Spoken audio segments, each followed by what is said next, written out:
कभी कभी छोटी सी बात जिंदगी में इतनी बड़ी हो जाती है कि वो सब कुछ तबाह कर जाती है।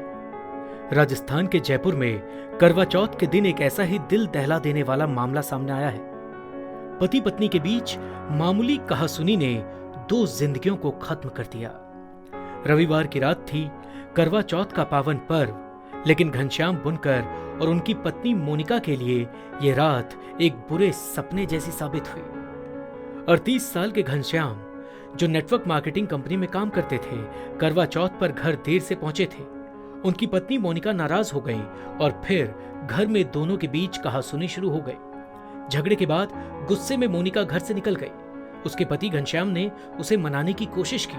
वो पीछे पीछे दौड़ा, लेकिन मोनिका ने कोई रास्ता नहीं देखा। वो जयराम ब्रिज के पास रेलवे ट्रैक पर पहुंची और ट्रेन के आगे कूदकर अपनी जान दे दी। मोनिका के शरीर के टुकड़े टुकड़े हो गए। घनश्याम अपनी पत्नी को बचा नहीं सका।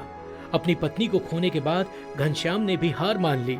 उसने अपने बड़े भाई को आखिरी मैसेज भेजा, लिखा, भाई मैं हार गया, सॉरी, मेरी पत्नी ट्रेन के सामने कट गई, अब मेरी आईडी का काम आपको करना है।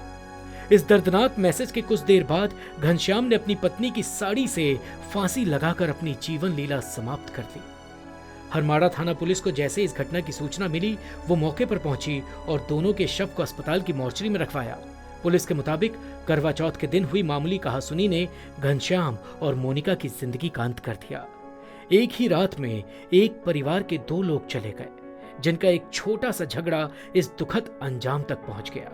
घनश्याम और मोनिका की मौत ने उनके परिवार को गहरे सदमे में डाल दिया।